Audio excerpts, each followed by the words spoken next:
Olá, eu sou o pastor José Carlos e trago para você mais uma reflexão para você começar bem a sua semana.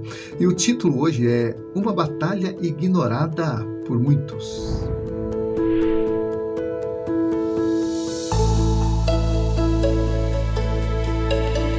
Bom, no livro de Efésios, capítulo 6, versículos 11 e 12, diz o seguinte: Revesti-vos de toda a armadura de Deus para poderdes ficar firmes contra as ciladas do diabo. Porque a nossa luta não é contra o sangue e a carne, e sim contra os principados e potestades, contra os dominadores deste mundo tenebroso, contra as forças espirituais do mal nas regiões celestes. Amado, este mundo, de fato, é um campo de batalha e nós estamos envolvidos nela. Querendo ou não, tendo consciência disso ou não, nós estamos nessa batalha. Ou como prisioneiros acorrentados ao pecado, ou como soldados conquistadores, vencedores e do lado certo da batalha. Porém, ninguém é neutro nela.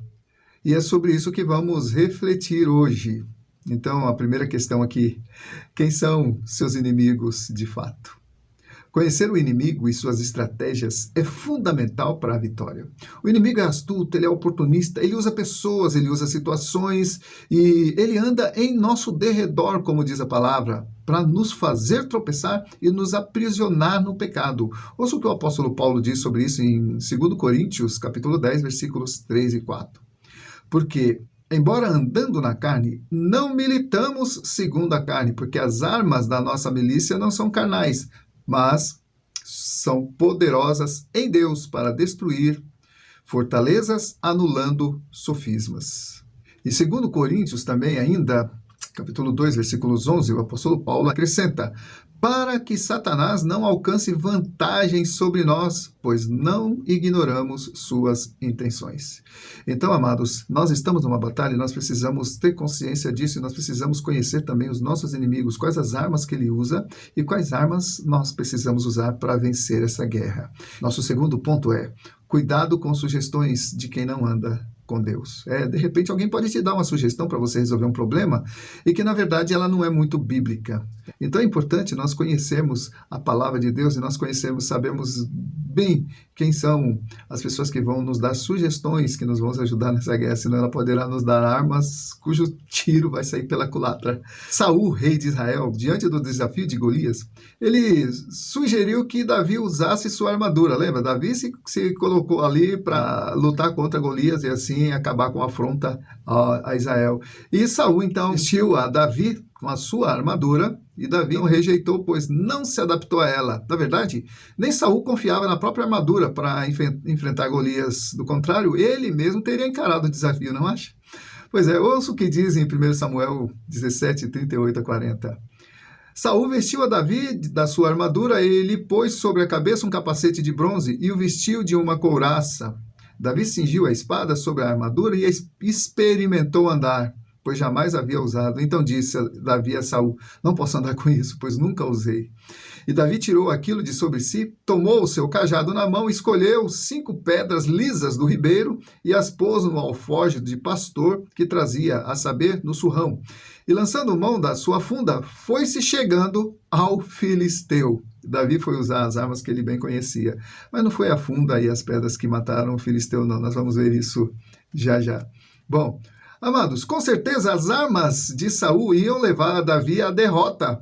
Não eram adequadas para ele e nem eram adequadas para aquela batalha. Mas Davi já tinha as armas apropriadas para aquele desafio. Claro, senão ele não aceitaria, né? Davi sabia com quem estava lidando e ele sabia quem é que estava ao lado dele também.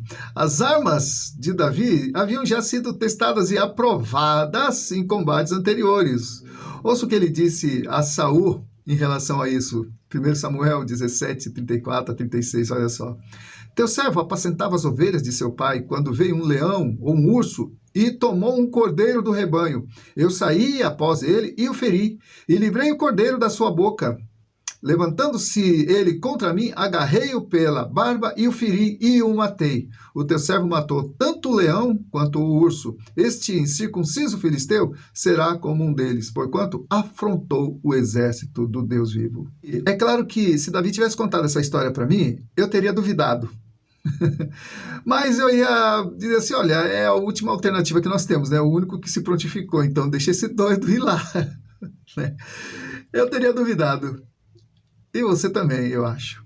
Mas, quando Davi foi lá, encarou o filisteu, matou o filisteu, pegou com a espada do próprio Golias. Ah, então eu creio, realmente ele matou mesmo o leão e matou o urso também, porque para matar um filisteu, um guerreiro da estatura, da envergadura daquele filisteu, então Davi sabia que batalha era aquela. Ele estava preparado para ela. Visto que o exército de Saul não estava, mas tinha um menino ali que nem era soldado, era um pastor de ovelhas, mas ele tinha experiência de batalhas dessa natureza, porque o general dele era o próprio Deus. Amém? Bom, Davi, ele tinha uma experiência de combate que nenhum dos soldados de Saul possuía. E essas experiências tinham tornado ele ousado nos combates, pois ele sabia quem estava ao seu lado. Davi confiava em Deus e isso era o suficiente para matar o gigante Golias.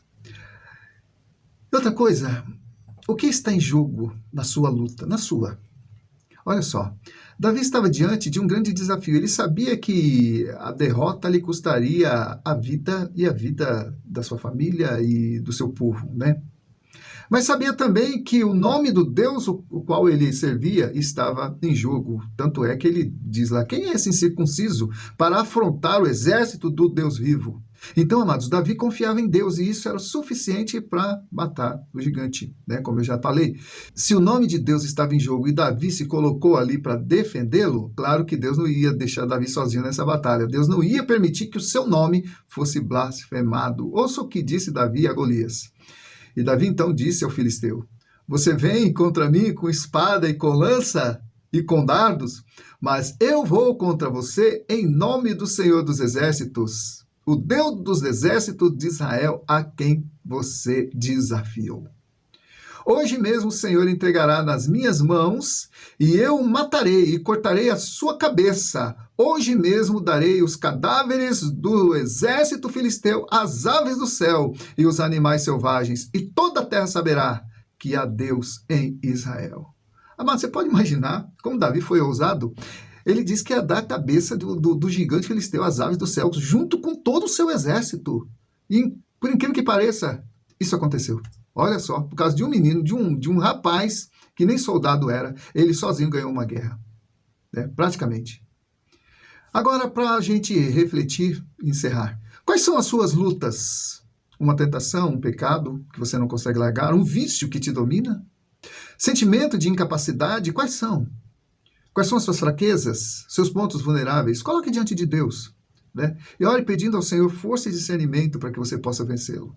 E outra coisa, amado, nós estamos numa guerra ideológica que compromete os nossos valores cristãos. Eu me refiro ao contexto atual político, social que nós estamos vivendo. Por todo lado que nós olhamos, nós vemos os tentáculos do inimigo, nós vemos os emissários do inimigo querendo incutir na nossa cabeça valores que vão contra os princípios da palavra de Deus, ideologias contra os princípios da palavra de Deus. Isso faz parte dessa guerra que nós estamos travando. Então, oremos pela igreja brasileira, pelos seus líderes, e oremos também pelos pastores das nossas igrejas e por todo o Brasil, de modo geral.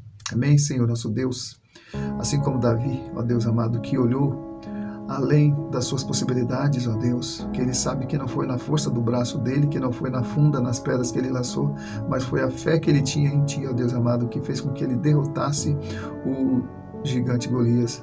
E assim nós também, ó Deus, nos valemos desta mesma estratégia de confiar no Deus de Davi, para vencer, ó Deus amado, os gigantes que nos afrontam, o mal que nos rodeia, os exércitos do inimigo que nos espreitam, para que possamos vencer e depois de ter vencido tudo, permanecer inabaláveis. Eu oro pela nossa nação, para que o Senhor, ó Deus amado, se levante em favor dos teus servos, em favor da tua igreja, que toda essa corrupção, ó Deus amado, venha acabar, que tudo aquilo que é nocivo, Senhor, à nossa sociedade, tudo aquilo que é nocivo ao Brasil, tenha um fim, que o Senhor possa usar os nossos parlamentares que temem do teu nome, ó Deus amado, que o Senhor possa, ó Deus, assim como o Senhor usou uma mula, o Senhor pode usar também ó Deus amado, homens e mulheres de Deus ali no Senado, no Poder Legislativo, enfim, ó Deus amado, a tua igreja de modo geral, para que o Brasil seja uma nação cujo Deus é o Senhor e todas as nações verão, ó Deus amado, que o Deus de Israel é adorado no Brasil. Assim eu oro em nome de Jesus. Amém. Bom, se você foi abençoado com essa reflexão, então compartilhe, divulgue, se inscreva no canal, tá aí, dê um joinha também, tá bom? Que Deus te abençoe e até o nosso próximo encontro, se Deus permitir. Tchau, tchau.